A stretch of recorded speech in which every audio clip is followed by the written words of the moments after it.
it can be. Our flower is falling. It represents the state of the country. It's holding on. Hey folks, welcome to What the Theory with Joel. I'm Joel and Hello. And today we have a very special guest who is not nervous at all. She's fine. She's feeling very confident. Yeah. The Honorable Fiona Nuwamanya. Have I pronounced it right? Nuwamanya? Yes, Nuwamanya. Nuwamanya, yes. Not honorable. Not honorable? No. Honorable has a very bad connotation in this country. I'm sorry. 1 minute in, she's already saying things that she wants to get cancelled from the recording. Anyway, hi Fiona. This is an episode in which we're going to be discussing some things that are quite serious. Like you said before we started recording, that's why you decided to dress very seriously. And I'm dressed very casually. Just down. But it's only because it's Saturday and I'm going to be doing some shopping. So I hope you're. No, I'm I hope cool. you can forgive me. I'm okay. Yeah. I'm all right. Okay. Yeah. Alan, Sir, how are you? I'm good. This is my first episode back, right?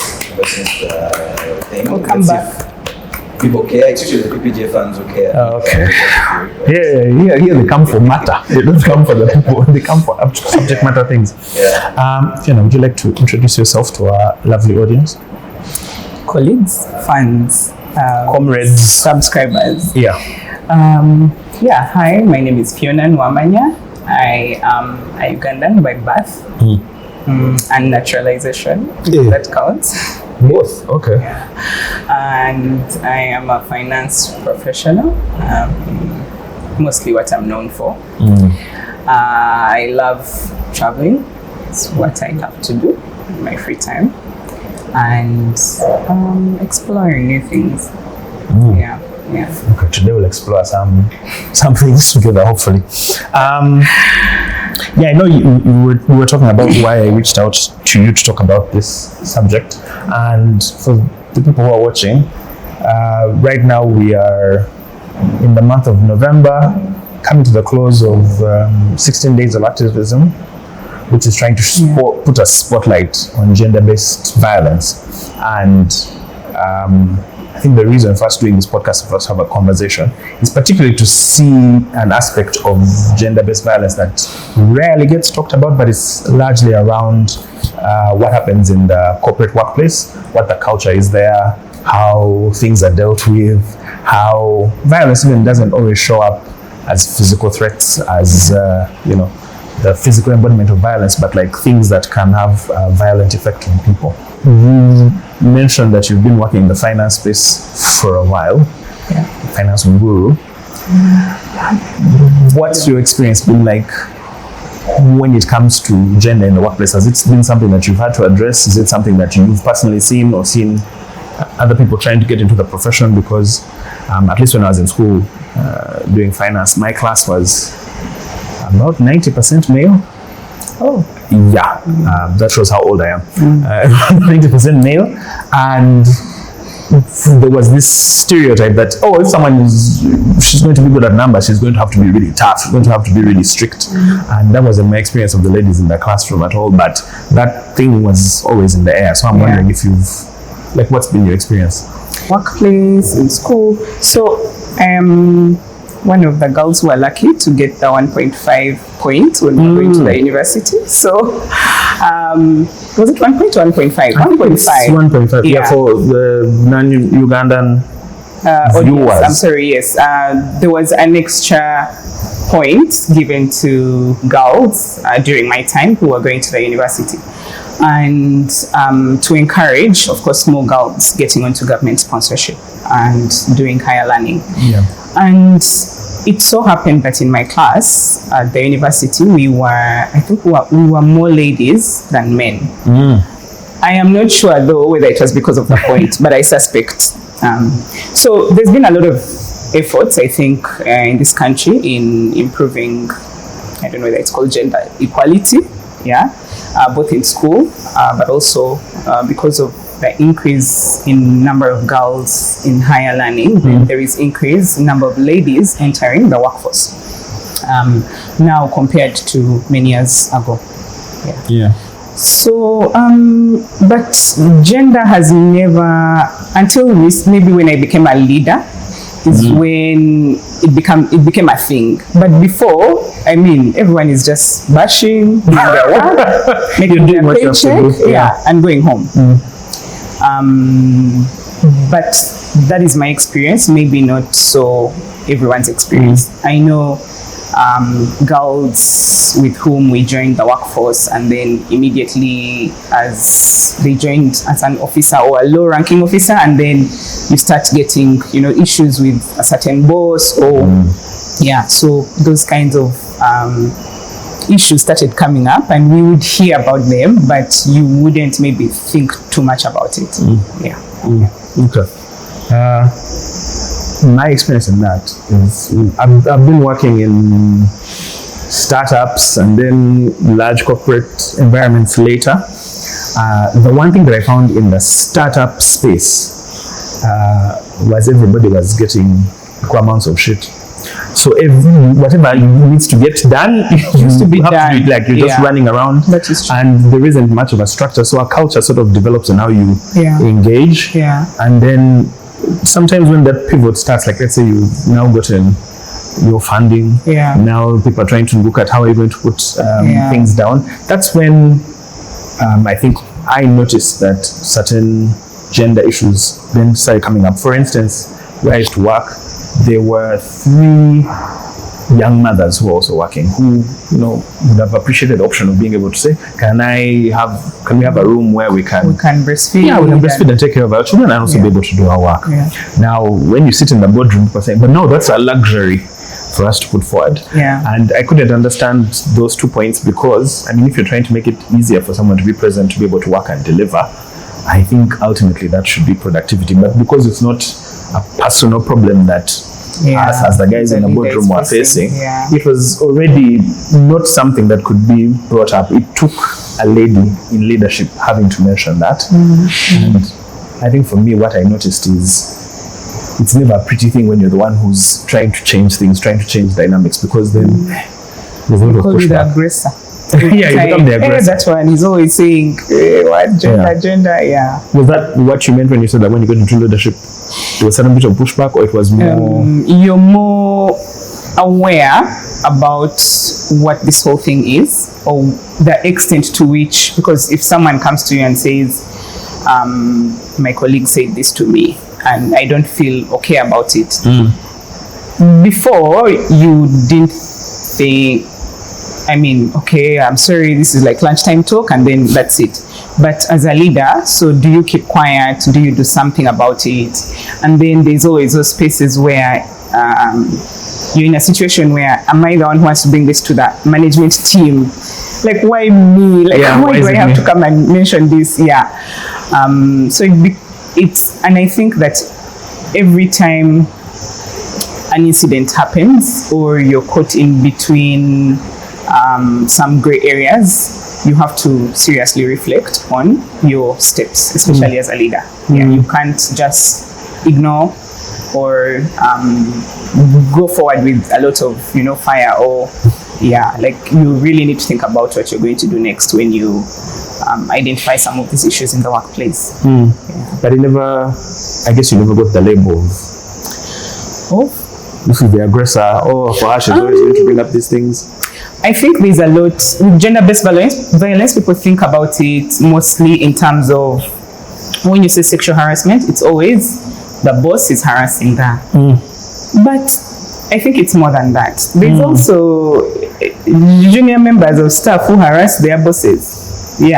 And it may not be sexual in nature, but it may be, for example, there's a time I had a colleague who, every time I told her, okay, maybe this work output is not good, you need to revise it, and we need to have it today, she would get outbursts and start crying. So initially I felt like, oh my God, I've harassed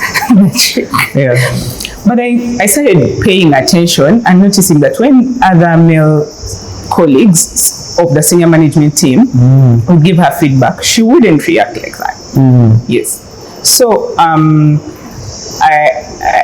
yes, most times when we hear about gender-based violence, it's really about a guy and a lady, and most people think it's about an older gentleman or a boss harassing. But even subordinates can harass their bosses. Yeah, we've seen cases where a subordinate who is a younger male is harassing his boss, who is a lady. And by harassing, we mean, sexist jokes and calling them, not names, but disrespecting them, in a manner which is different from the way that person treats the way the subordinate treats other male counterparts. Yeah, they'll make comments that they wouldn't dare make to male boss. And so, but also most times, from my experience, I think that gender-based violence goes on for a while because most times it's subtle. Yes, for most people it goes on for a while. It's not, it's rare. No, it's not rare, but the cases I've seen, it's not like this person is always aggressor and then no one is doing anything about it. No, it's not like the movie version that we're used to seeing where okay. In my instance, what I've seen is that by the time actually even someone reports, and then they're telling you like he did this, like it's been actually going on for a while. But it was subtle. So maybe let me touch on that. In the workplace, for instance, what I've seen a lot of the communication around is the onus is on you, particularly I'm talking about ladies, just because obviously there's violence across both genders, but to a large proportion it's usually men that are the ones who are carrying out this violence. Either they are enacting it, they're the ones who are the perpetrators, or they are guys who are not necessarily participating in it, but they're the ones who are going like, hey, now that's how things are. You just look at the comments now. If someone says your legs are nice, like, I want them to abuse you, your legs are covered. So I wonder if that pressure, because when you're the one who's bringing up and saying, hey, I don't like that joke, no one likes to be the one who's like the Debbie Downer and saying, okay, we're having a good time now, I'm the one who has brought things down. So I feel like there's that social sort of barrier where guys are like, please don't take it that seriously. And a guy like that, I think, would think, I'm not an abuser. Technically, they are not doing anything, but they're almost creating an environment where that can sort of spew. So I don't know. Have you found that to be a culture in the places that you've been able to work in? You might not comment about the companies per se. But like for me, the thing I've noticed, and it's been humbling, and I don't know what Alan will think about this, is for a long time I thought, I'm a good guy, I'm not doing these things. But to a certain extent, there are times when you hear some stuff and it's a bit odd, and the joke is at the expense of somebody. Now there's a fine line there, because how am I going to go? I can't police what you're thinking or what you're saying, but if we're in an environment where we're trying to get work done and we're trying to build some kind of camaraderie, to belittle someone's concern, I think I think it enforces a culture of silence, so that why should I speak up then? That's true, and I've seen that lately most of the trainings, workplace trainings that are around gender-based violence are really focusing on how do we help ourselves to be more aware. Because most of the times when people are allowing this environment or this to go on, they are not self-aware. You're not aware that you're encouraging this. And so most of the trainings I've seen recently are about helping us to get out of that unconscious zone, rethinking some of these things, talking about them more often in the workplace, which helps all individuals to be more aware of their part in this. Yes, I find that generally males during lunchtime or during a light moment, like they're normally more open, being light, and sometimes, the jokes you crack with your friends as guys, sometimes when you crack it and there's a lady, or in reference to a lady when she's there, may not come off the same to her as to the rest of the guys. Yes. Because, and the comment may genuinely be nice, but maybe the lady is self-aware about even that particular thing you're talking about. And I also learned many years ago that violence, this GBV we're talking about, is not about what you say, but about how the victim feels. The effect of the action. Yes, the effect of the action. So it may be something small or harmless. You may say it's harmless, but if the person feels, and now it becomes a thing of justifying how the person is feeling versus what you said, and which also becomes tough for organizations in terms of when this becomes a disciplinary case. Is the HR supposed to be like, no, but you said this, this is wrong? Or if the HR also feels like, okay, there's nothing wrong with that, but the victim has come to report and is saying, this is how it made me feel.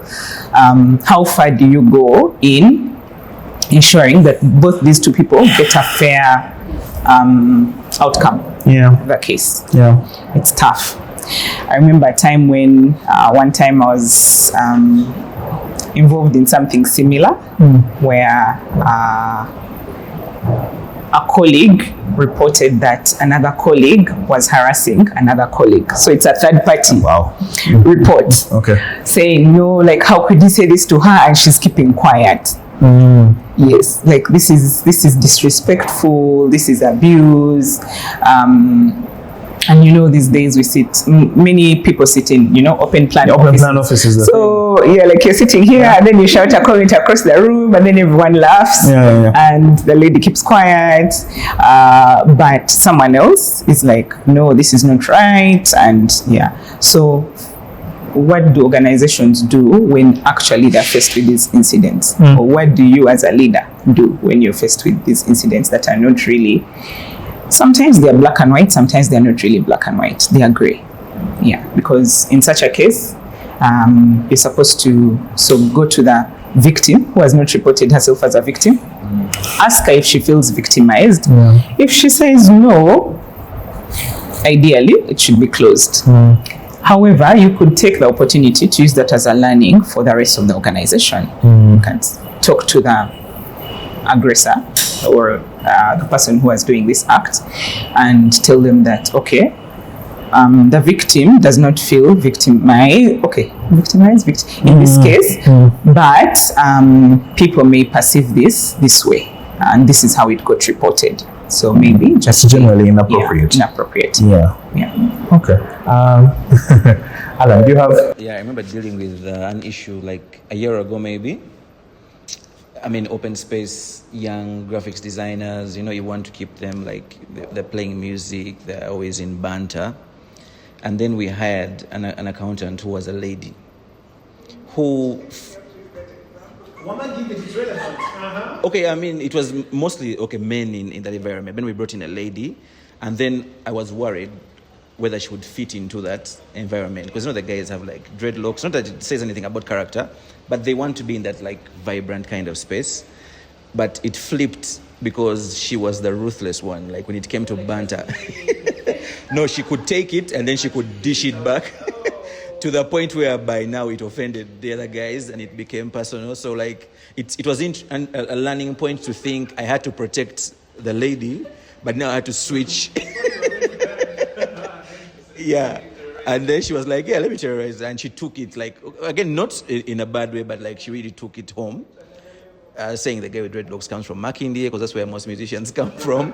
And the guy didn't actually come, but he took it so personal. So the point was, it was so interesting to be like, okay, now I have to protect the guy, yet I actually thought I have to protect this. So you can't know where violence is going to come from. You can't think it's going to be just the protecting the women. Sometimes it can come from this side. And like you said, sometimes it might even be like the juniors. You would think it's usually the bosses just dishing it out, but it could be the juniors actually who are, For example, in that scenario, she's tough, she's dishing it back, but then at a certain point, they maybe crossed the line, and no one knows where this line is. You only know once you've crossed Yes, it. you only know once you cross it. Then you're like, but she's been fine with our jokes. Why is she now reporting us? And you know, so I think it calls for a lot of consciousness. Yeah, a lot of consciousness, but also a lot of I think empathy. If someone says they feel a certain way about something, don't brush it off, or don't say, oh, you've been fine with it before, why now? No.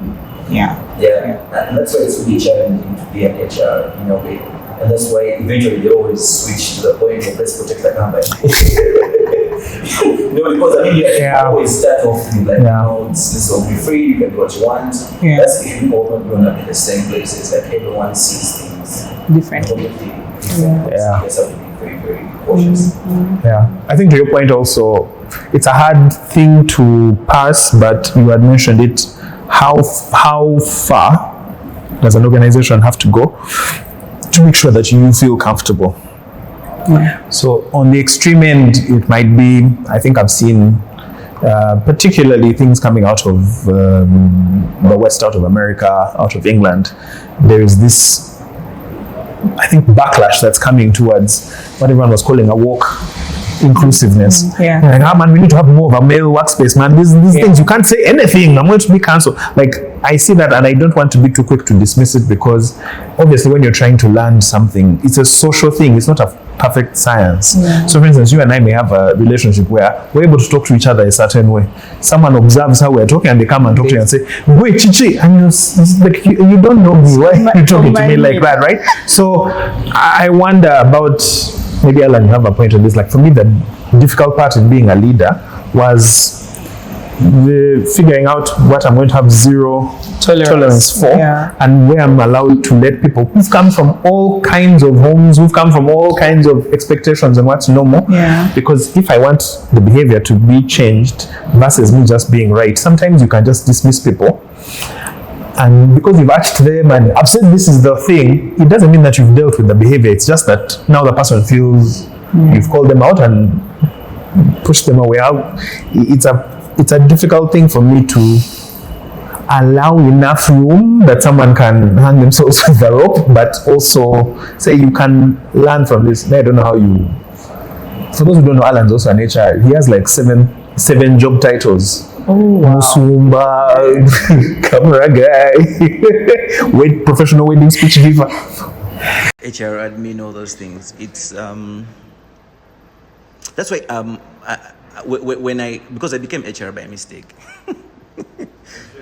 I fell into it because the person who kind of was doing it was not there anymore. And because I love the company, it was a small company, small startup, I decided to take on the role, which later became the position, right? But at the start, I wanted to be different. So I thought, I was very present.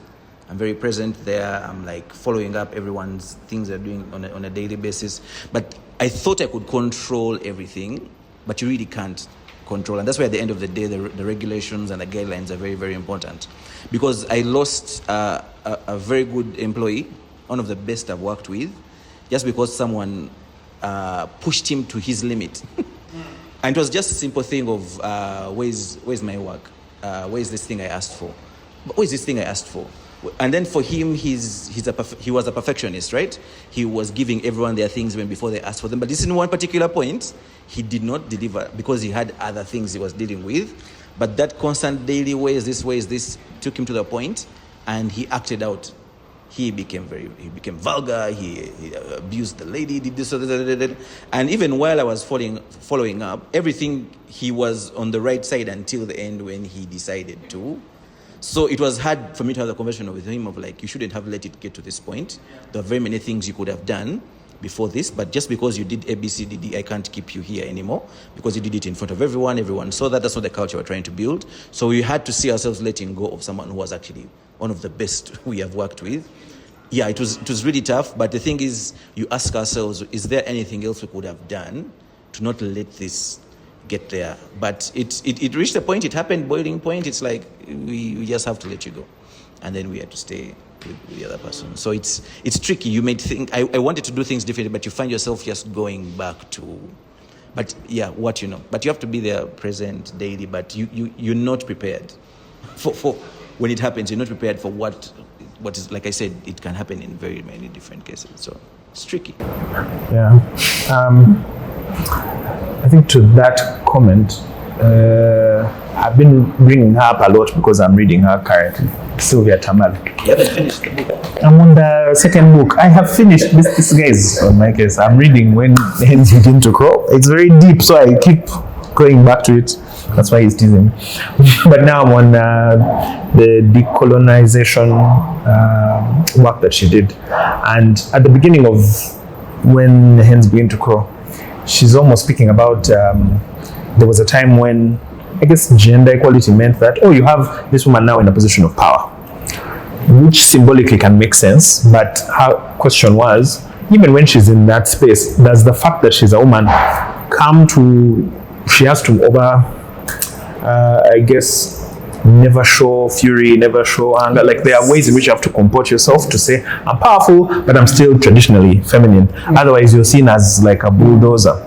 And for all the things that we've spoken about, I think, like Uganda, for instance, has done great in the Employment Act, has tried to put in as many laws as possible. Yeah. But her point was, there are some things which are just not legally mandated that are going to be able to affect someone's behavior, because there's no enforcement that's going to come into the room in our interaction and say, you stop that, you do this. It's us, how we interact.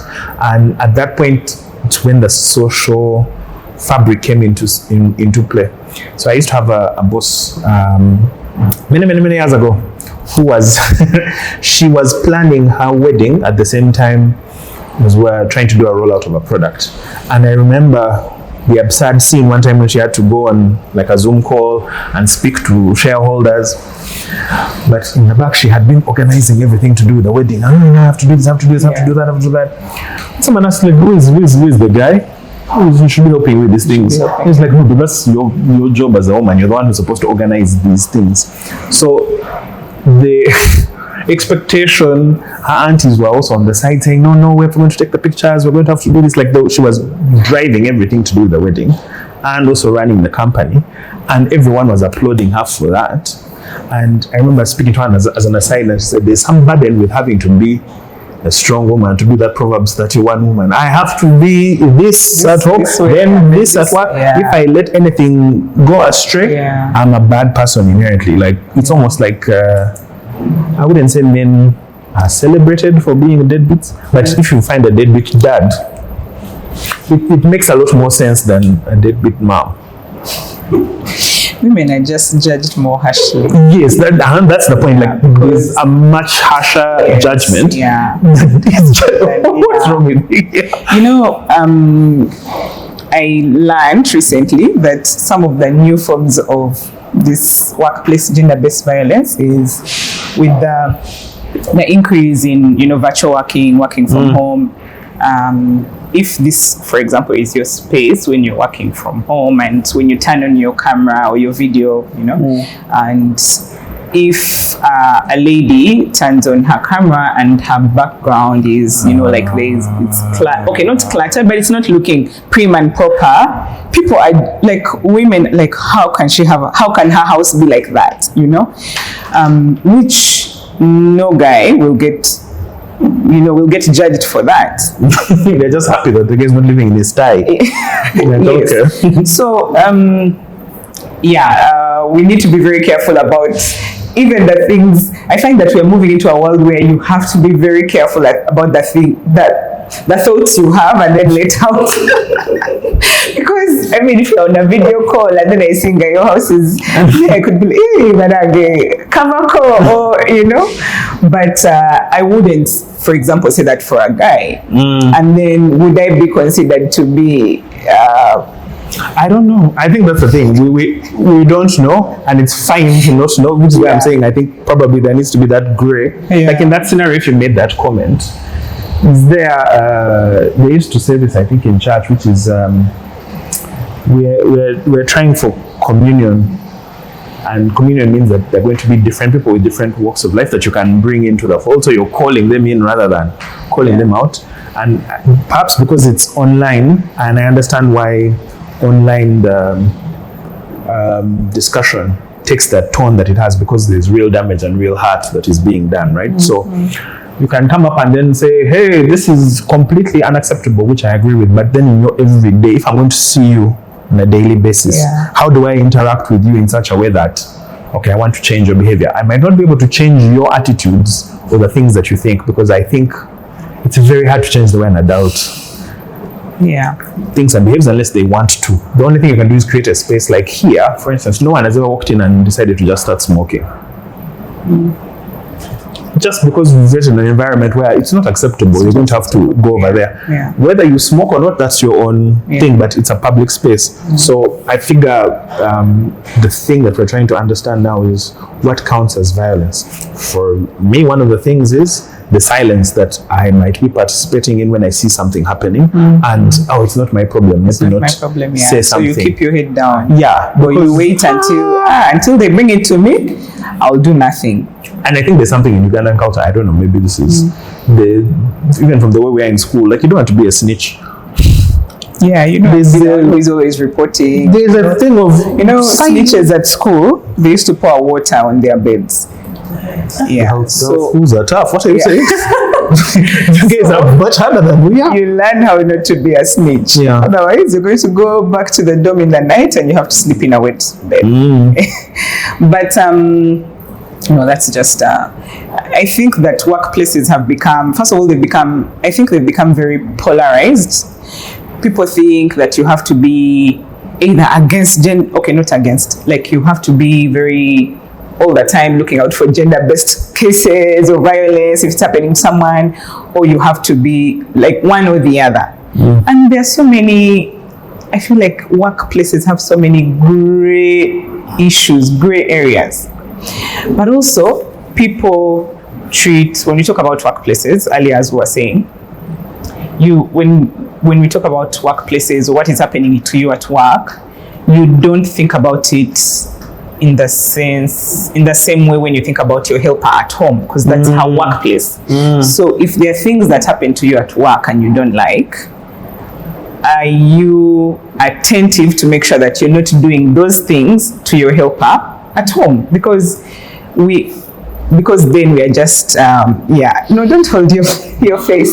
We are all hypocrites. That's what I'm trying to say. Yes, because like at work, if your boss shouts at you, you'd be like, oh my god, this is violence. But at home, you're always shouting at the help. Why did you want the help? Yes, and yet you can just talk to them. So as human beings, we generally live dual lives. But I think that we need to continuously learn how to be aware of our such behaviors and then try to improve them. Yes. Okay. One of the things I appreciate from what you're saying is we had an episode of PPJ where we spoke about domestic help, and I think I was, there were one or two comments that were like, hey, you're very tough. I was like, no, this is just a holdover of colonial times. Just even the idea of boys' quarters. That word really, master bedroom. Like, where are these things coming? That's where the master sleeps. And this is where the servants are going to serve me. So at first you may think it's only because it's easy to see when it's white people. And on a racial dynamic, you'll be like, hey, that's wrong. But then if you peel back the layer, I really feel like in Uganda, there's such a normalization of treating someone who, in almost a paternalistic way, when they're working in your home, in the most intimate of spaces. The lines are so blurry, but the power dynamic is so strong. And usually when that power dynamic is so strong, things become so normalized. And I think the thing for me that I found interesting is sometimes even when you're being exploited or even when you're being treated less than, you can come to accept that as your natural position in life, which is probably why there's a lot of silence. Like my grandmother, if you told her, hey man, you're under a patriarchal society, she'd say, what's the problem? Then, like my expected, I'm not even thinking, what do you mean? And I suppose that's where the whole thing of, if you are just reduced to the victim of what has happened to you, you lose all nuance. And at that point, they start asking questions like, but how was she dressed? How was she behaving? There's like a question People are trying to justify what has happened. What to has that happened? person. Yeah. It's interesting because sometimes we see scenarios and then you think you've seen this before, but every scenario is different. And I feel like we keep reinforcing these things. For example, let me say you have interviews, you have this position you need to fill urgently, and then a lady versus a guy, and then maybe the lady has done better, but you won't consider her, or you don't give her the position because she says she's having an upcoming wedding, or she's expecting, that last one, by the way, is very tough. We're not willing to, when someone has just come, then you give them 3 months 3 months maternity leave, and we say these things openly, and you say that in maybe just the 4 of you who are doing the interview in a closed interview, and then later when a different form of violence is happening to you, for you want to be protected, you want to be considered, where do you draw the line? I think he's going to have an answer. My point is, I think it takes the legal frameworks that can be pursued. They're like the corporate policies, but the deeper thing for me, every space has a culture and a meta culture. Like the culture itself is what you see on the top, but then there are certain unspoken rules. Like I worked at a place where you get abundant time off, but if you took that time off, you are seen as unserious. But you never find it written anywhere. I've heard that. So at some point you just start, but why am I wonder why people are not taking time off?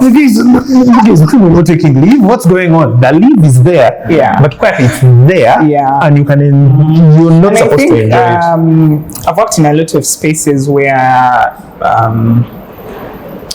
so I do quite a bit of consulting for different companies, and for many, at least, companies or organizations in the development sector, and even now, generally, most companies have the policies in place, the framework of, people have documented, organizations have documented this, what is the meaning of sexual-based or sexual discrimination or gender-based violence, how do we prevent it, what are the things we're going to do as an organization, what is our, they've documented all those, but there is no practice or there is no training. Maybe the training is not sufficient.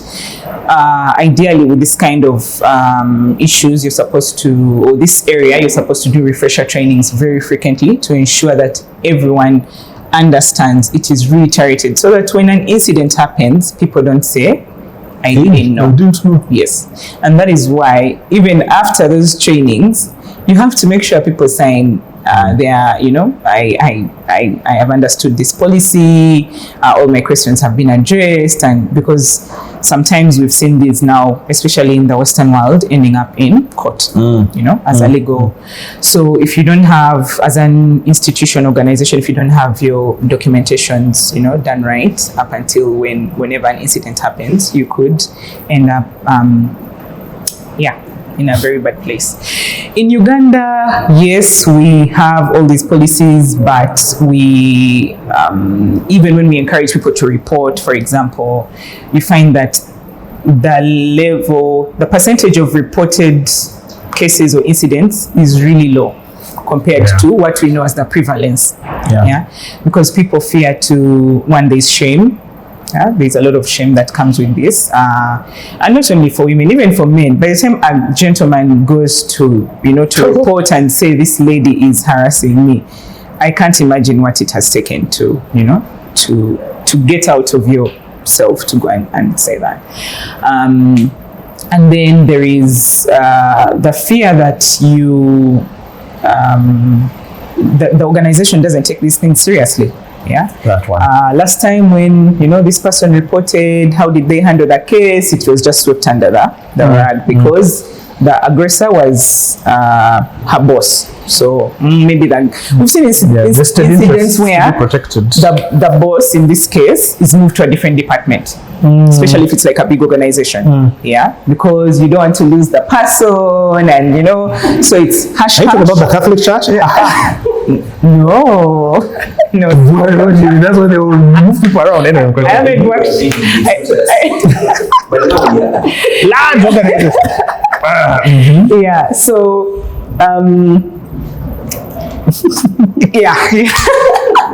Let me stop there. Trying to make things controversial. No, but I mean that, okay. I'll bring it up because when I looked at the stories coming out of the Catholic Church, like I hear them, they become jokes, they've come into the zeitgeist about priests who abuse young boys, but there are papers that the Catholic Church has put out where they'll say everything that you're saying, that we've done the trainings, we're doing all of this, but there's something in the culture that's not changing. And the Pope before this one, I remember coming out and saying that there's so much we can do to police the interpersonal. The only way we can change this is by continually, I guess, maybe displaying activities. Like, I have to show you how are you meant to treat someone of a different gender. Because as much as we talk and talk, by the time it reaches you when you've come from wherever you've come from, you've learned some things in school, you've learned some things on the internet. We have a compounded, all this aggression. So there's like zero tolerance policies on certain things, but then for change, I think that's a gradual process, and perhaps, which is, like you said, I don't know any man, for instance, who's come up to HR and said, I'm being sexually. Because at that point, the number of things that even me just imagining it, trying to be as woke as possible. I'm like, how do they see me going there and saying this? Like, they're going to laugh at me. They're going to laugh. There's that. So the fear of people laughing at you. But imagine if when the final case is determined, you're not considered as a victim, and then you have to remain in that workspace with your aggressor. You are complaining, and then So I think like we're saying it in a light manner, but I suppose that to me is the bigger issue. Why, when you even think about saying something, if I put myself in, I've been in a workplace where I was the only black person, we were 2 black people, and I was always aware of my skin tone in when I was doing something. So if I showed up late, they're like, black people always late. If I do this, like there was that weird mesh that I had to break through, and I didn't know at how much I had to require the organization to break that for me versus how much do I sort of have to engage on my own. And I think maybe that's where you're saying there's a fine line between how do you, I guess, make it more popular, more well known, that you have these rights that you can. That much as speaking up is difficult, we need to learn to, when a boundary has been crossed, like you need to say, hey, because when you miss to say it the first time, when it happens a second time, and then at that point is when you call it out, then people are saying, but last time it was okay, or you didn't, or why is she saying this now? We've always done. So it's important that when you feel uncomfortable about a situation, you need to call it out the first time. Yes, of course, sometimes there are power dynamics. Of course, there's no way you expect someone who, for example, this is your first job, or even if it's not your first job, but you need the job. You're in a precarious place. The way you see the politics in your organization, and in Uganda, to be honest, there's still very many, can I say, unstructured organizations.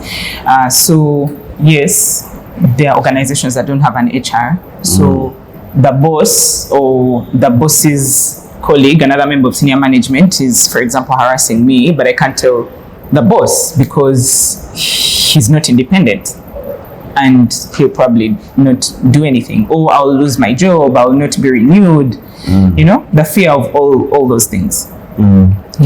So our economic situations, I think, have a lot to do with how we treat or how we handle some of these situations in the workplace. Like the story of the Ugandan ladies who are going to Dubai and the Emirates. Like those large numbers of people who are leaving. Like when I look at that, it's not that they chose to take that on, because often the thing comes up, what were you doing? But if you're in a country that has not offered you any economic opportunities, and the best that you can do to provide for your family is to go somewhere where your passport is going to be taken away, where you're going to be like a second-class citizen. Like it's easy to see it when it's going there, but I think it's also happening here largely, and that's why for the most part it takes so much shouting to make it an issue. Like in South Africa now, where they're doing the purple status on social media, because in South Africa the gender-based violence is 6 times higher than anywhere else in the world, and they're saying that and I think rightfully so, that this should be a national emergency. Like, why is there such rampant abuse? And then the Minister of Disaster said, well, that doesn't count as a disaster.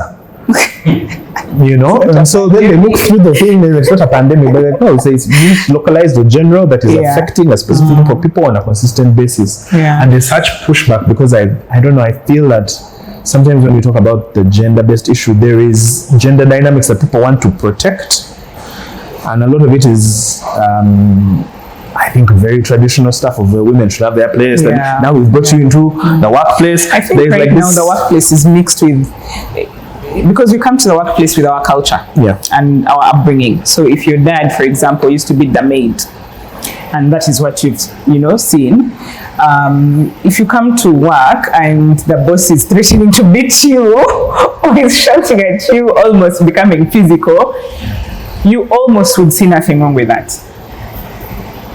Okay, maybe you would, but 9 out of 10 people, because you have this unconscious bias that has been built over a period of time, you think it is okay. And because you think it is okay, you let it happen. And when you move to your next maybe employment, you could also probably be doing that to someone. Or if it is happening still at that level, you will not report it. Yes. Okay. So yes, culture, I think culture bringing reinforces most of these things, or is what has caused, can I say is what has caused it? I suppose so. And yet the world is demanding for us to become more global in terms of, if people in the West have said this is how so, and we are adopting many of their policies, then we cannot say we've adopted the policy, but we will not go the full extent to recognize and to deal with. I'm going to ask Alan, it looks like he has something. No. I was talking about, like you said, people bring their culture to the workplace, right? I remember when I switched, I won't say careers in a way, but it forced me to come from a place which was very, very different to something which was completely different. And 2 things that I noticed. The first one was, because we grew up in a place that was like male dominated, right? I was a teacher at the time. And I grew up seeing, because it was the same school I was studying in, and I became a teacher in that very school. And a lot of things I saw, but mostly the way the men in power were treating the girls, right? And some of them took advantage of them. And when I was younger, but when I became a teacher, that's when I had to stop the silence, right? So things that we could see, we actually started calling them out. I would be like, oh, by the way, ABCD, this is doing this. And that became a thing. And then, you grow up saying, okay, I know men, when you're in a position of power, you can do this. I'm never going to be that kind of person, right? And then I switched to places whereby it's the reverse of the flirting is coming from the opposite gender, right? So that also takes me a time to learn. You're like, wait, okay, you can be in the same place and social gathering, and 3 girls are flirting with you at the same time. Flirting to the extent where they can be like, oh, actually, yeah, we all like you. Oh, we can do ABCD, right? No, but it was social. It was like a social open space, right? No, it was not a workplace. It was just like it was like the friend groups, when people go out, those were the conversations. So I was wondering if anyone who didn't have that much self-control, and I saw 2 or 3 men falter to the point whereby they took the word seriously, and they were either in a drinking situation at a bar, and he went and he touched, but she was like, but you're flirting with me this entire time. I thought you actually liked me. She's like, no, that's what we do, right? And then the second one, which also took a while for me to adjust to is people were actually leaving jobs because there was either violence against them or it was affecting their mental health. And then you come from a place where you having a job is a privilege. you understand? Just because, so that's why people don't report, because maybe you've come from a place whereby violence is like on a daily basis, right? People are being caned, people are beating the maids, people like, you see that, then you come to a space and you won't leave the space just because someone called you a goat. You'll be like, okay, maybe I was acting a goat at the time. Like maybe you said when you were coming late, you're like, okay, like black people don't keep time, but I was also late. So maybe what they were saying was actually valid, right? So you just carry it and put it on yourself and you don't think. And I realize that's why many people keep quiet, because you come from a place, a culture where that is happening a lot. And the new space, you're like, okay, I was insulted, but I'll be okay in a couple of hours, or I'll be fine in 2 days. Yes. And then also, guess what? Your aggressor likes that. And they're like, okay, yeah, this happened, but then you became a better employee. So even them, they justify why, you get that, like, me doing this made you a better, you get, so it's weird. Sorry, I just, like you said, Joel mentioned it. You must feel that the company is going to support you to beat these hurdles, and that actually gives you the confidence. Okay, yeah, if I see ABCDD, I can actually go and call out and be like, this is not right.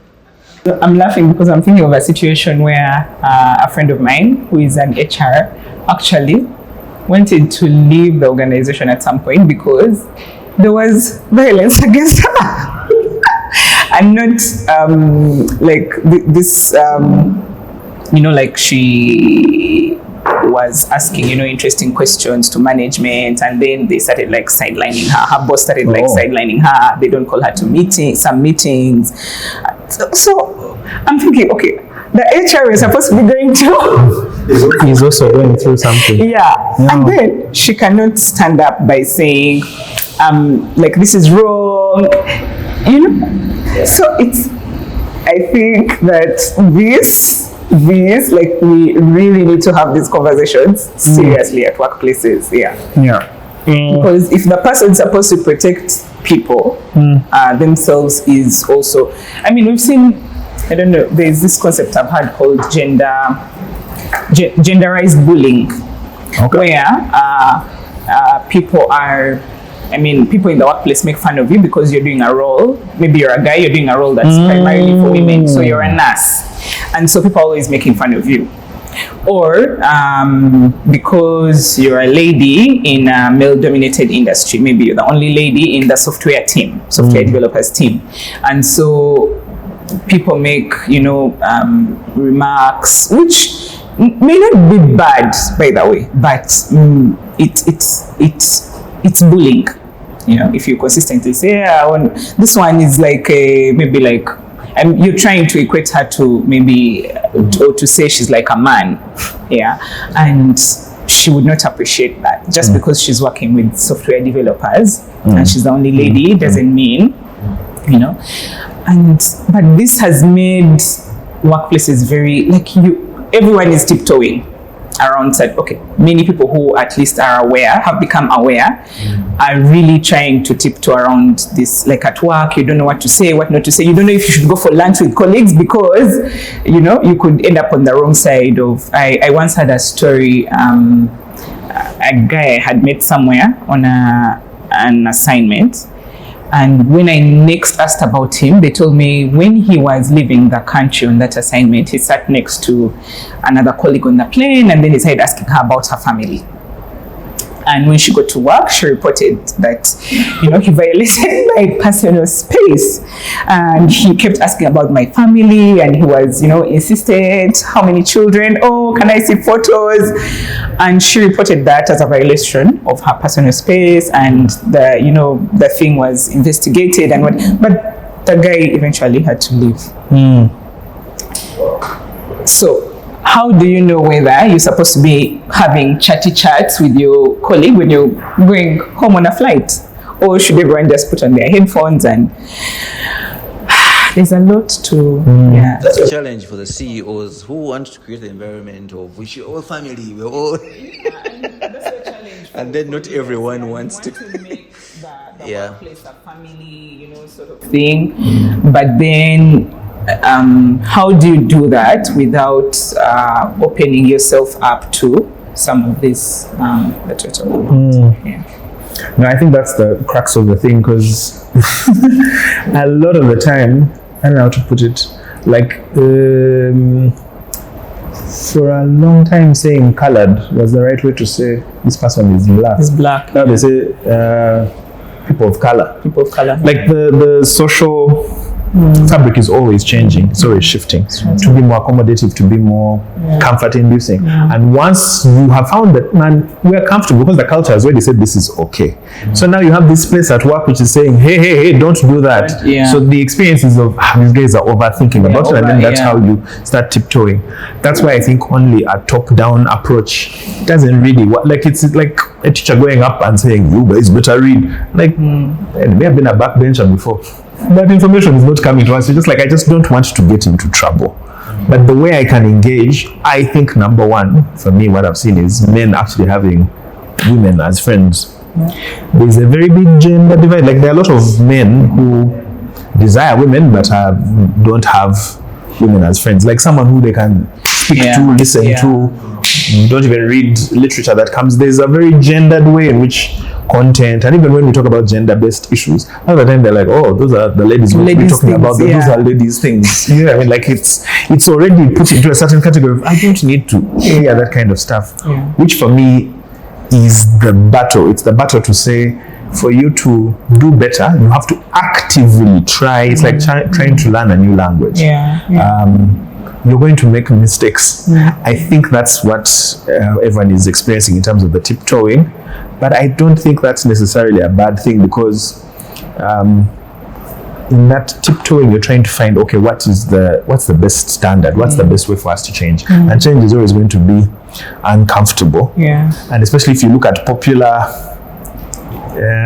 retorts, like right now, I think there's this case of our good friend, the journalist, on Twitter, where both of them are, sort of speaking about the violence that they've given, and you can see people are sharing their stories around it. I think, as messy and as bad as it may be, the fact that it's coming to the forefront should make at least managers think, what should I be doing about this? And it will be inelegant, it will not be perfect, but I think the effort has to come through. And it won't always be from a policy standpoint. I just want to make 2 points. I know we're not big on unions in Uganda, but I think the fact that it's now, I'm suffering this thing from the organization, then I have to go to an organization-approved person to tell me it's okay. It's a bit of an issue. I think if we were to maybe have ways in which you can unionize collectively and say, hey, as the employees, we find that that person's action is unacceptable. And we are saying, because it's much harder for you to now say, okay, all of you should go. But when it's just you, you're like, man, they will let me go. And I think that's been part of the bargaining power that we've lost, because to be frank, and I'm saying this both as an employer and as an employee, the workplace is not a charity. They will get away with as much as they can get away with, because they're trying to maximize the profit that they're trying to get. So your interests have to be defended in a certain way and negotiated. But to negotiate one with the company, I think is really difficult. So I found, if the workplace you're going to has some kind of staff, I don't know, solidarity, some way in which you can speak to other people in the workplace, it's helpful, because it's rare that it's just going to be you facing something. But when there's silence, it feels like I'm the only one who's going through this. But when you speak up, typically there are going to be people around you, and I think the fear of that is you're going to get punished.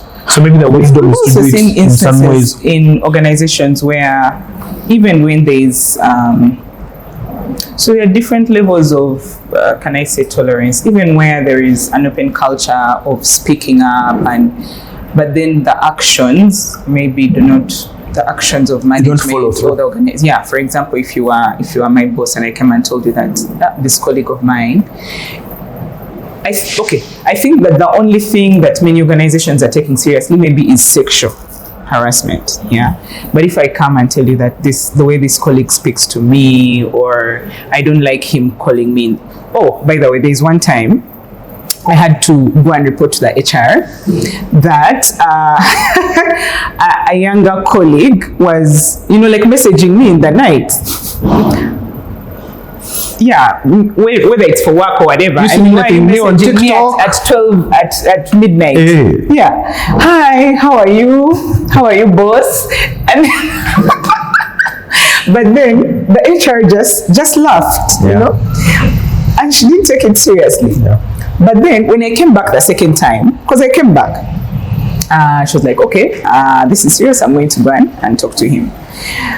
But many places are... Sorry, you tell them. Did I? Texting you at night.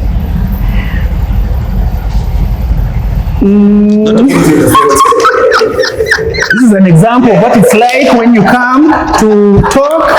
They start saying, but you, what are you doing? Ladies and gentlemen, do you see? So was I Not put you on the spot, but I feel like sometimes it's, and again, I don't know why it's unclear. I don't want to learn with this, but I feel like the example that like the conversations, right? Yeah. I feel if it comes from you, and you tell me, by the way, I don't like to talk about my family. I can. Oh, you can keep your distance. Yeah. Who's of course a man, someone who's I don't know what don't always in this context, right? But like you've seen a video of a guy who was like his girlfriend and she's like, you're so annoying. Then he shut up with his like, so every single thing, come here, he's like, I don't want to be annoying. He shut off. He shut himself down. Right? Yeah. Because I feel like if sometimes if it comes from the HR, or by the way, someone's saying, it's really hard because it's work. Even at work, we don't have to be, not everyone has to be here, not everyone has to be friends. Yeah. So if someone tells me by the stop texting that from my text, I don't know how we do that. Maybe don't talk far at all, maybe they just understand. So I don't know what can be to talk about directly before we want to bring To be honest, I don't remember, but I think that the first time it happened, I didn't respond until the next morning. So I'm thinking this person has got that point. So it happened like a couple of times actually. So, but first you're like, okay, if you don't respond to the jokes or to whatever, you think the person will get the point. Then when the person is not getting the point, so that's also, I think as our culture also, we are no, as Ugandans, we don't want to take things from 0 to 100. So even when people, for example, are insulted, you notice in family, in gatherings, in whatever, people generally tend to just keep quiet, and then you'll never either hear from the person again, or I think it's just the culture. Because I know there's also that temptation to say, well, if you had told me directly, maybe, but there's a reason maybe they didn't tell you. Because like I could say, like if people don't come to me as the boss to say something, as much as I may say, but I've kept an open door, but they are giving me feedback in that we still can't come and tell you that thing. So it's my responsibility to now find out. I'm talking to people who are in management, I suppose, because there's a sort of helplessness, there's a narrative that we always carry that keeps us safe in that. But if you had just, and a lot of the impetus is put on the person who's already in an uncomfortable space. You don't want to be the one coming and saying, "Look, is texting me in the evening." You probably just want to be like, "Let me not say anything, but it's also and let this thing move on." And then when he brings it up, you might like, now if I bring it up, how is he going to receive it? It's going to be indelicate. So I just think in the air there has to be this. It's a good thing. All in all, even if it's a bit scary for a bunch of guys, I don't know why they're scared, because what women are going through is much worse. But that atmosphere of like, should I say something? Shouldn't I? That caution, I think allows you to then have to connect with the human being and then know this is how I'm going to speak to this person. So that it's not just how do I deal with women, how do I deal with Fiona, how do I deal with Barbara, how do I deal with, so that you're seeing them as individuals, because with Barbara you might be able to make certain jokes and you can get out with certain things. Some people in the workplace like there are boundaries, She doesn't want you to come into her space, she doesn't want you to, hug, you're greeting her all the time, And I think the way these things show up are, you go from observation to judgment. And I'm learning this now in management studies that I might observe a behavior. Let's say I have a member of staff who bristles when they are given feedback, or they seem to be a bit more aggressive than anyone else. It's a very fine line between me going, hey, this chick, she's very tough. Like, you can immediately reach for a judgment on that person just doesn't like working with people. Rather than observing and saying, what has changed in this environment? Oh, maybe they're frustrated because they don't like the direction work is going and they want to be able to express themselves, but they can't. So it's coming out in passive-aggressive behavior. There's a difference there in that you're trying to remove your personal feelings about how you will look at this person, because when your personal feelings come in, they're going to be informed by social mores. Women shouldn't do that. Oh, that's unbecoming of a lady to do. Like, I'll bring all those judgments. Are you those people who, when you're like in a board meeting, you ask the lady on them to go and make tea, to go and bring that in? If I tried that, they would beat me. You don't know the people. That's what I'm working with. If there's a farm rule, the cake knife has to be brought by a guy. But there's also the thing where you're like, oh, we're going to cut cake. Then you see the ladies going directly to get it. Now, for me, that shows that there is already a quiet expectation that. The expectation is that the lady should, serve the tea, should, ensure that, the room is set up, although she's maybe just a board member just like you, or a senior member of management just like you. I wanted to ask if you have ever hired someone because you're trying to fill a certain quota. Gender, yes. Do you know how that feels? And it's an unfortunate, it's like the discussion on DEI. So that is what? Diversity, equity, and inclusion. So when I look at the actual policies versus the tone with which it's being taken, the way it has showed up is you may see a woman in a position and then say, how did she get there? There's that license that then is given to people where I don't have to now engage with your actual work, engage with the structural issues that you might be facing with. I'm just like, by the time you're here, probably you've taken a job which another qualified man would have taken. That's the And do you know that when women are in those scenarios, and for example, if I've been hired to go to take a particular role, and then I'm in this workplace where everyone is treating me with that attitude, that is violence. Absolutely. That dismissive sort of the diversity here is here, which for me then is around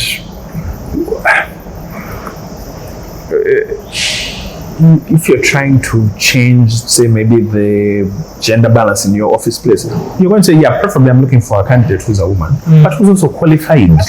I'm not just looking there. No, but where's the woman? Where's the woman? No, you have to meet the standard that has been set first of all. I think we are still on a journey in Uganda on that, because most organizations trying to control for the results. They are getting into situations where we need more women on the in management, more women on the board, and then to try and make sure that is happening, they deliberately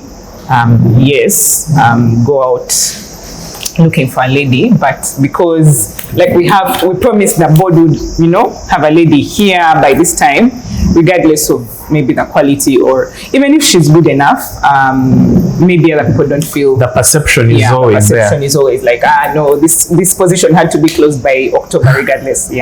So I've had, for example, a situation where someone came and told me, oh, we're looking for a board member, and the regulator is it's always forced, but they are making us have to get. Yes, we need to get a lady, and I just felt so.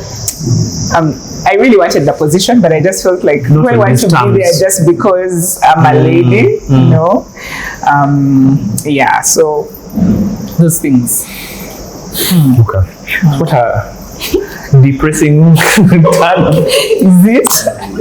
No, but I'll to close it off. I appreciate two things that you've said, particularly, which is the broadening of the definition of what violence is, what abuse is. It's psychological. It's almost like I might not physically harm you, but I can. It's the equivalent of being robbed being robbed, someone is threatening you with violence and causing you to take certain actions. Yeah. So they didn't physically touch you or do anything at that point, which to your point was sometimes we focus on the sexual in terms of only these specific things, and then everything else that led up to it is ignored.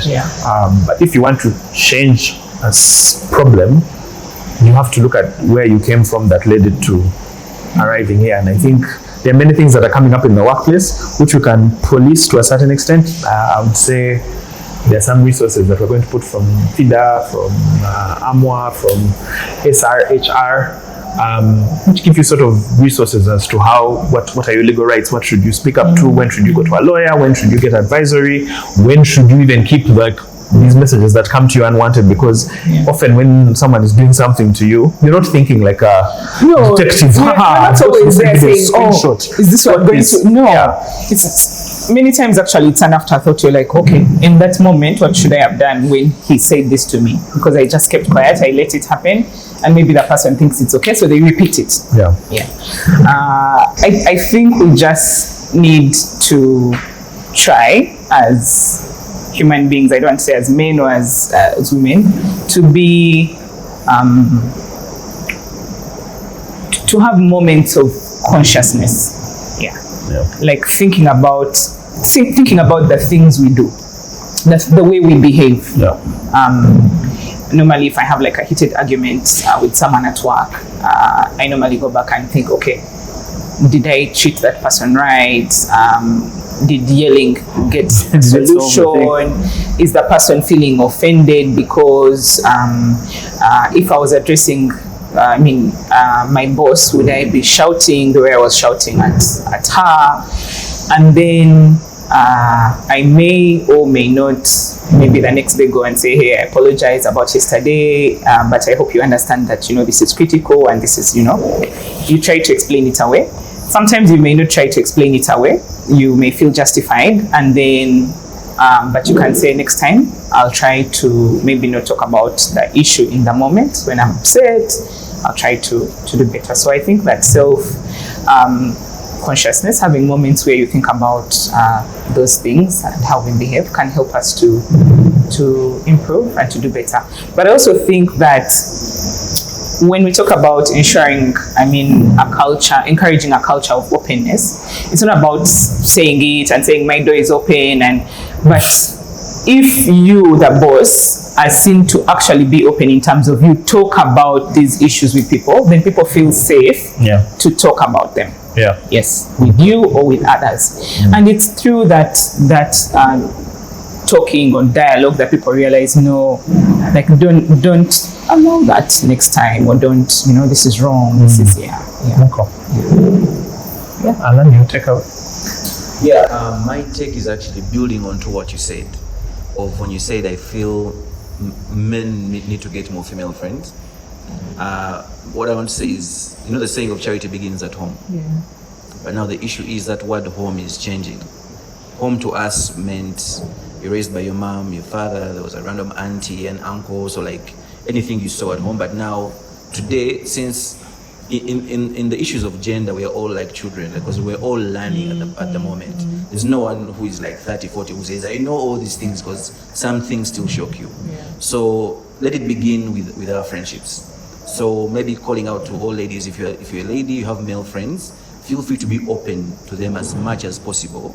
When things you've had them say, me and Pumla had a conversation, I don't remember, at your place a while back, that got a bit heated, but in the heat of it, I actually got the point she was trying to make, of the something I was saying openly, and to me it seems like, it's fun, it's cool, but her point was like, it's not something that was fun because it happened to you, and you were young and you didn't know. So it shouldn't be something you say openly as a cool thing. Go back and reflect on it and realize this actually was not something that was happening, you get. But thing is, never in all the years I've been alive did anyone actually, even all my friends who have told that particular story, take that stance of, hey, what happened to you was actually not something that was okay. So women, let's talk more to the males. We hang out with them, we drink.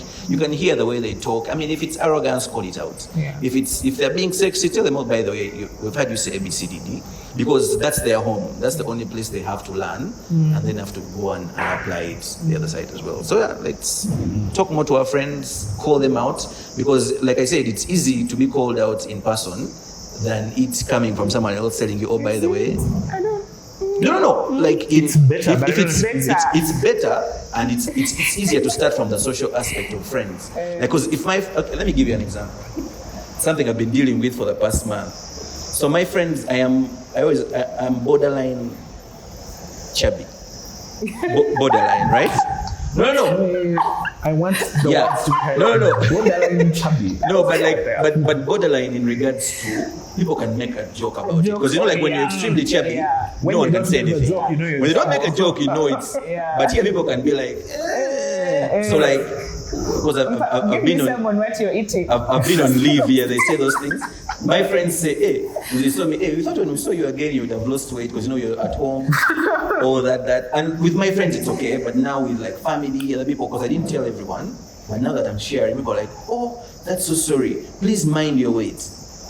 You get, and I read the comments and I'm like, you've not even find out how I am, how I've been the past 2 months. You've jumped straight to that, and then like it came from 4 different people. Wow. Someone was like, "Oh, that's so sorry. Have you heard of intermittent fasting?"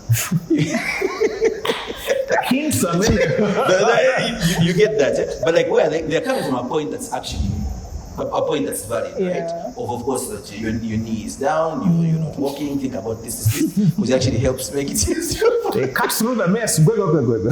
You get that, but that's what I'm saying. Like it starts from the social, from people who can actually talk to you and you won't take offense. Because the workplace is a place you don't have to be there, right? You can walk away, you can go, and I don't have to talk to you. So I'm saying if HR tells me, oh, by the way, Joel said the way you crack jokes with him, he doesn't like that, I'll be okay, I don't have to talk to Joel again. Let's only talk business. I don't have to be pushed for the friendship and that. So I feel like let's start from this side. So like we become more aware, like if a man who is actually in fault, it's easier if I hear it from my friends, I see how I can change. But if it just randomly comes from a workmate, you get it. I can go to a place whereby you know what, okay, or maybe even try to find out of getting them fired, or depends on the kind of person that What you are. happens when you're okay? Oh, I know. We conclude. Yeah, we can. So if imagine, okay, for me in finance, we have, I mean, we deal with a lot with suppliers, customers. What happens when when I feel a customer is harassing me? Who am I supposed to report to? Because I don't know, is that an HR issue? I suppose, it is, because if you're being exposed to that in the workplace, and the customer is doing something and you have no means by which you can say, I will deny them service, or I can speak to them and say, hey, you don't speak to me in that manner, and you don't feel like you're going to be backed up, maybe that's where the issue is. Because if you feel like the customer is going to be made supreme, however Customer they is treat you, king. like, if you go to a restaurant and sometimes you see, however the customer speaks to the wait staff, the wait staff will let you know whether they feel like their manager is going to support them or not. So I would think if you're in a place where you can't push back on a vendor or a customer for clearly them violating something, it's probably not a very good workplace that you're in, where they've already told you either implicitly or explicitly, eat your feelings, please. We have to serve the customer. We've had cases where we've switched account managers, and weirdly the client would be a woman and she didn't talk to fellow women nicely. So we just switched and just put a gentleman there, and then that account Stabilized. So but the person complained and we're like, okay, it makes sense, it has switched. So you should be able to be protected by you. So thank you for your takes. I think let me add mine. I was thinking about it from 3 places. Like, one, about the social aspect, and I think there will never be satisfying answers, but there are ways for us to progress, like the way policies can be enacted, the way managers have to take control. But I think the conversation has to now be in like places of social influence. Maybe it's online, maybe it's in church, maybe it's, family, whatever the case may be. When it's showing up in so many different spaces, that means by the time a person walks into the workplace, they've been exposed to, hey, maybe this is how I grew up, but people think differently, or this is what's going on. Like, I'm fully aware that there's something else that I must consider. I think that kind of space at least prevents the worst forms of action. I'm not even talking about people changing their attitudes. It's just, I'm going to change my behavior. I'm going to adjust my behavior and know, this is not acceptable here. So the second step, I probably think it's going to have to be, and I hate this term, please excuse me for using it, high value men. Okay, guys with status. I think people who have power. something where they're going to say something where other guys are not going to just easily ignore it. You know, the worst that you can get called is, hey, you pick me. No, she's not going to sleep with you, bro. That's usually the backlash guys will get. But I think if guys start talking about it more, it stops being like that's not right. a woman's issue. Yeah. It becomes an all of us issue. Yeah. Because there's something about our behavior where you develop low empathy. Sometimes I see the way, like, for instance, we park animals on loaded trucks and you're hitting them, but your consciousness is not registering that is abusive, that is harmful, that you're causing pain, simply because you've not built that muscle up. It's not been anything that has been pushed against. I think that's the space we're in where it's just a joke, man. It's just this. And when you're told, you're like, man, you're overthinking it, and the over-adjustment you're bringing you're bringing Muzungu things. I think naturally all of that is going to come, and probably as a leader, to create the space to allow someone who's going through that change to go through it and not make them completely discarded. Because there is a bioessentialist viewpoint where they say men are just going to be like this. And I think once you reach there, it becomes a problem. You say men are just going to be men at all times, as if it's a natural fact. Slavery for a long time was a natural fact that it had to be changed. So it can only be changed by people who are willingly able to recreate social relations that are going to be ones that are understanding that we have to live together, but there are certain gender dynamics that are harmful, and just because people have been silent about it doesn't mean that harm isn't being caused. And so silence usually sometimes can be a sign that there isn't agreement, it's just we've refused to address the issue. Like the elephant is there. I don't know if you've seen that thing of the elephant, like, address me. Just in the room, you must address me. So this is an elephant we're trying to bring out. It's incredibly difficult. All of us have to keep growing, but I thought us having this conversation and just hearing it from a real space, like what happens for you as a woman who's in the workplace, or me as a manager in that space, for Mr. HR, Alan, and the things that he integrates. So again, there are going to be resources that are in the description. Please follow through. If you're experiencing anything and you need to speak to someone, some of those resources will be able to help you. And particularly for the guys, if you see something, say something, because the more of us that are talking about something, the more normalized it becomes. Thank you. It wasn't that bad, was it? Keep that in. That